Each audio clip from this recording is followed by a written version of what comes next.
What's up, y'all? Welcome back to my channel. So it's giving one eyelash today. Okay, the makeup is fine. I feel like, I was going somewhere, I was doing it, I took my pictures today, I made a TikTok. I've been really productive. Is that a fly? I freaking hate flies. But anyway, let's get on this lip combo today. This is Juvia's Place and ColourPop. Shit fire. I think this is my new lip combo. But anyway, so I wanted to do a quick video today. What's up to all my new subscribers? I wanted to do a quick video on what you should know before going into esthetician school or jumping out of esthetician school to be an entrepreneur. It's probably going to be like all over the place because it's pretty sporadic. I just caught the sun going down. Y'all know I love the sun or what have you. But first things first. So when you're going to esthetician school, I think the main thing, me personally, the main thing that you want to focus on is what do you want to do with your license? Are you going to save up and you're going to get your own suite? Are you looking to do booth rent?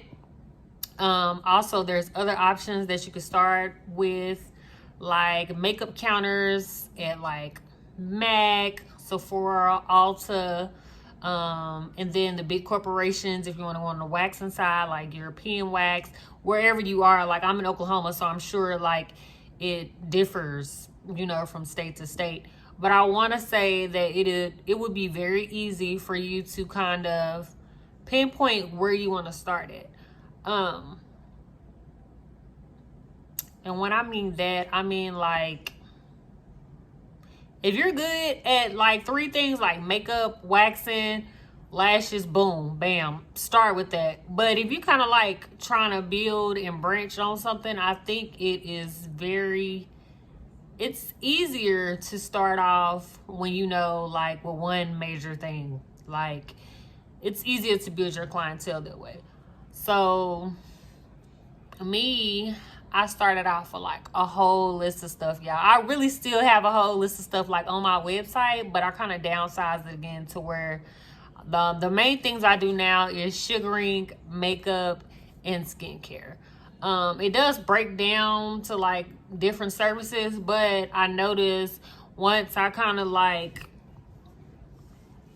concentrated on one thing at a time and then work my way up, it was easier to build my clientele.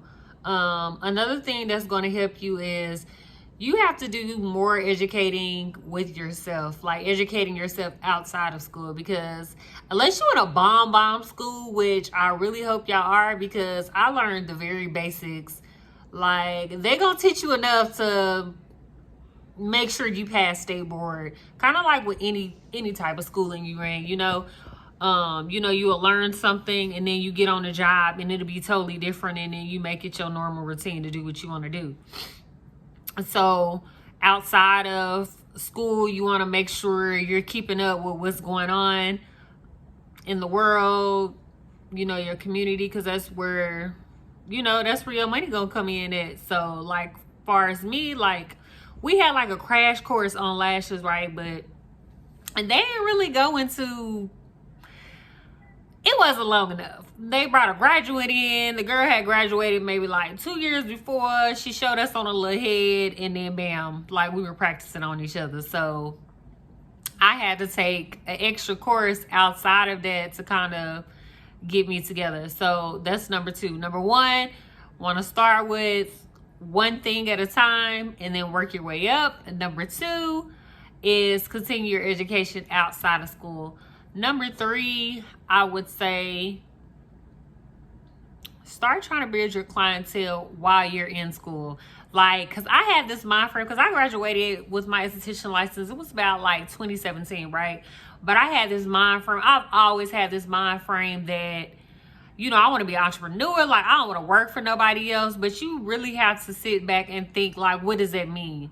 Outside of you not wanting to get up and work for the man, what does that mean? Like, what does being an entrepreneur mean? Like, it's so much more work than what it seems. Yes, you'll have freedom. Yes, you'll have this, that, and the other. But you're gonna have to put yourself like on a real strict schedule, you know. So I would say while you're in school, depending on what state you're in, if they have like walk-ins and you're doing appointments and stuff like that, I would say kind of try to slowly, you know, build your clientele when you're there, or offer like prices lower so you can build up your skills. So once you leave, it's not like you're starting off from scratch. When I got done with school, I was just like, oh yeah, I'm about to dominate. I'm about to get this room. I'm not being in the corporate America no more. I used to be in medical field. I'm not doing this. Like, I'm gonna be good. Like, we're gonna be balling out, girl. No. Okay, so I started off paying booth rent. I highly suggest that when you leave school to not jump into a booth rent contract if you don't have clientele. Now, if you meeting somebody that's like generous and they want to help you out and they're like, oh, you know, well, I'm gonna start you off at 40 a week or 50 a week, I think that's doable, especially if you have a part-time job or a full-time job, or, you know, support system, that's doable. But if somebody's telling you straight out of school, yeah, I'm going to start your booth rent off, it's going to be between 100 and 150. Yeah, no. I personally, I wouldn't do that, because I did it. I think she started me off small, like 75, and then the next 2 weeks she'll bump it up, she'll bump it up, she'll bump it up. And I only lasted there, guys, for probably like a month and a half. I'll say 2 months max, but I feel like I'm being generous with myself. So my suggestion to you is either build your clientele enough to where when you jump off when you graduate from school, you'll be ready to take clientele booth rents, or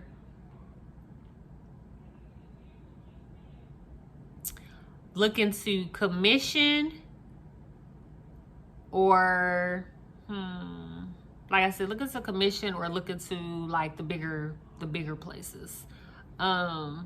Commission is kind of like pros and cons, because no, you don't have to pay something to the owner like if you didn't have a client, but they're going to get a percentage off of whatever you make. Normally, depending on what area of cosmetology or who the person is, they can range dramatically. I've seen it 20%, as high as 40%. It really just depends on who you're working under, how they moving, if they money hungry, let's keep it $1, and stuff like that. And then as far as like the bigger corporations, it kind of stinks because they're not gonna really pay you that much to where you could just sustain your bills, especially like if you're used to living in a certain lifestyle and stuff like that. You're gonna have to get an extra job, or you're gonna have to pick up shifts. Because when I got out of school, like I said, this was in 2017, so maybe stuff has changed since then. They wanted to start me off at like $8 or $9 at the makeup counter in the malls or other bigger waxing places. And I'm like, baby, what am I doing with $8, $9? Like, that was not going to cover my bills. And then on top of that, they wanted you to do them crazy ass schedules. Like, they want you available Sunday to Sunday.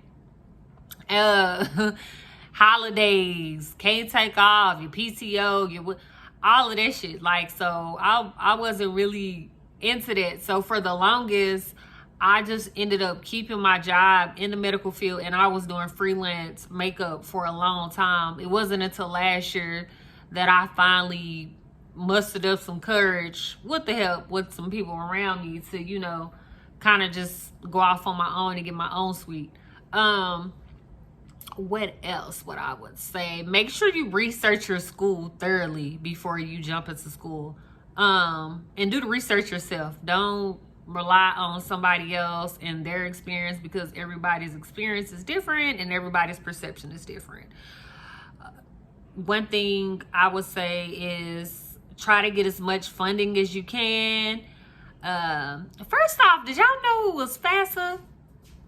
FAFSA, I'm still saying it wrong. I've been saying FAFSA my whole life, and somebody corrected me last year like, girl, that's not how you say that. I'm like, okay, so if y'all want to correct me in the comment section, feel free to do so. But I would try to get as much funding as possible with them. Any type of grants. I don't know. They got grants for everything. Single moms, Native Americans, you know, it's a lot of grants. I would really look into that, because some of these schools be really, really high as hell. Low key, high key, not even low key, high key. Like, you don't want to be paying, I don't know, $10,000-$15,000 and take out this big ass loan for cosmetology or esthetician school. I would start looking into techs, start looking into techs, and start looking into regular trade schools. But like I said, make sure you look around first. Don't just put yourself in unnecessary debt, because them people do want their money, and they will call promptly after your ass graduate. So yeah, look into that. What else can I tell y'all real quick, because I didn't want to keep y'all here this long.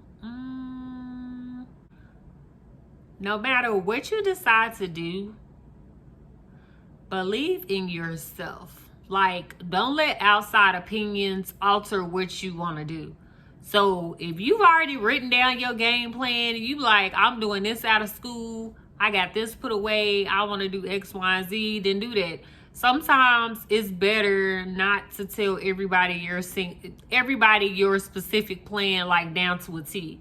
Because sometimes people are afraid to do certain things, and then they'll start projecting that on you, and then everything goes downhill, and you don't want to do that. So yeah, so this was just a quick video in my little spa series. I wanted to get on here and talk to y'all. Someone did say that they wanted me to do more videos on like my clients as far as the services I provide. Once I get some new models, I could do that.